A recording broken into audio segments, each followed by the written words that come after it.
Let's look at some more defensive tactics in FTL. Again, I'm going to be using the Combat Sims mod, and in this episode I want to show you 3 different ways you can use your Zoltan crew to protect shields from ion damage.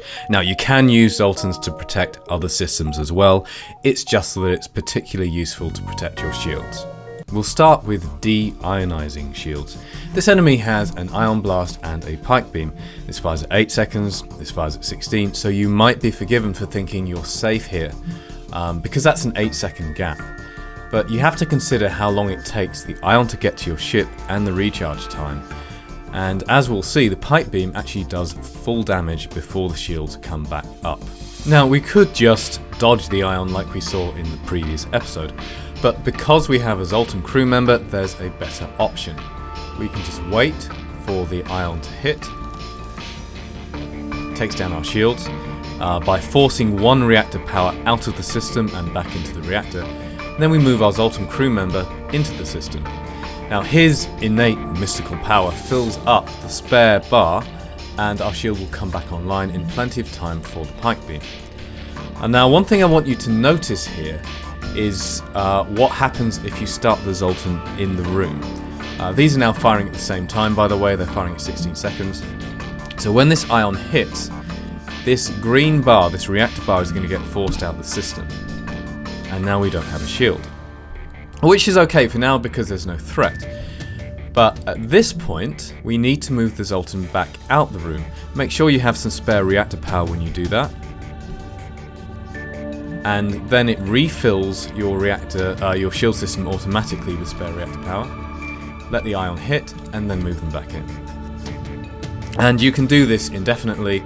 This ship can never hurt you. Now, here's a situation where you really don't want any shield downtime at all, because this enemy has a whole lot of scary beam stuff. Now, fortunately, we have a shield buffer. Normally you can't put power into that, it doesn't do anything except act as a damage buffer. But because we have a Zoltan, I can just walk him into the room, and he will force his Zoltan power into that shield buffer. That means when this ion hits, our shields are going to stay up. It will force not the Zoltan power, but one of the reactor power bars out of the system. We still have 2 power, so our shields stay up. And now wait a bit longer. Something to note here is that after the ion effect wears off, we're back to square one, except we now have 1 Zoltan power instead of a reactor power, and I can't put power into the system. So I actually need to walk them out the room first. Make sure you have spare reactor when you do this, otherwise your shields could go down. I walk them out the room, and I send them back in, and now we've refilled that shield buffer again.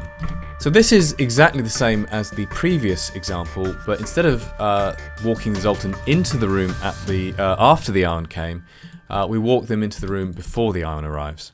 This time we have an enemy with all the ion in the world and an entire swarm of beam drones. So this is absolutely terrifying, but fortunately we now have 2 Zoltans. We can just walk them into the shields room, and now we have completely filled our 1 shield bubble with Zoltan power. That can never be ionized, no matter how many ions hit us. So we are completely immune in this fight. Things could go very differently if we only had 1 Zoltan here. Most of the time you'll only be ion-proofing 1 layer of shields, but if you have more Zoltans, you can protect more layers. And by the way, as an aside, this ion blast has deployed before we even start the fight because they have a crew member in the room. That Zoltan is actually forcing power into the weapon system.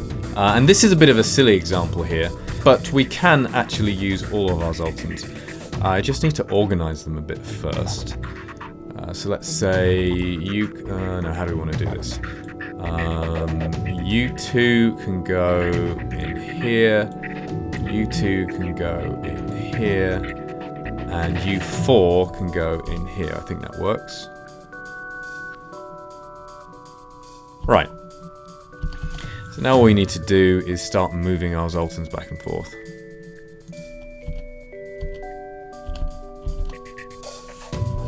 And once we get them to clump up a bit, we should be able to keep them moving together like this.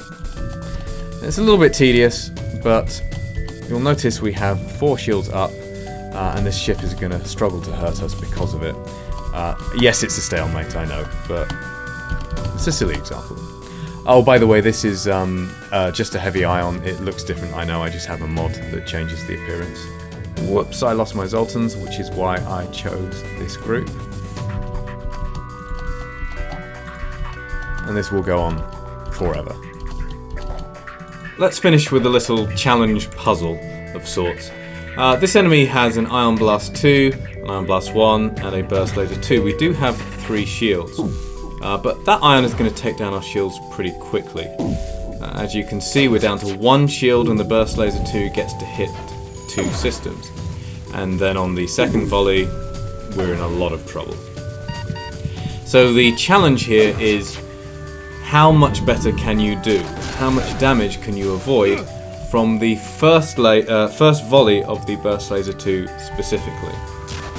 What I'd recommend doing here is pausing the video and working out the solution for yourself, or maybe even downloading the mod and having a play.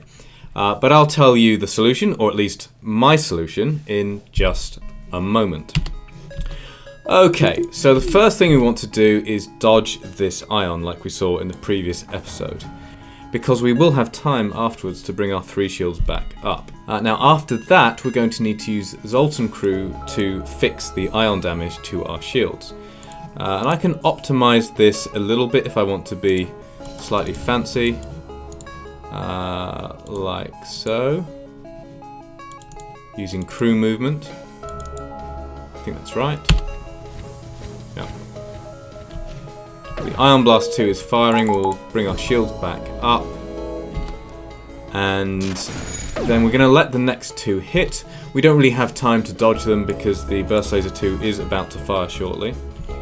Just wait for them to be almost hitting and then walk the Zoltans into the room. There and there. And those 2 Zoltans refill our 3rd shield barrier. So unless that first ion were to hit shields, we are guaranteed to be in the situation we are now, which is 3 shields against 3 Burst Laser 2 shots. Now this is not a defense that you can maintain indefinitely. The ion is going to build up. There's no way now for me to fix that by moving my Zoltans around because we have an ion timer here. I have no way of improving the situation by moving Zoltans. But we bought ourselves a very safe first volley, and we also reduced the danger of the second volley slightly. At least we have 1 shield up in this case. And that's all the Zoltan power tricks I have for you for now. In the next episode, we'll look at how you can optimize your use of cloaking against specific enemy weapons.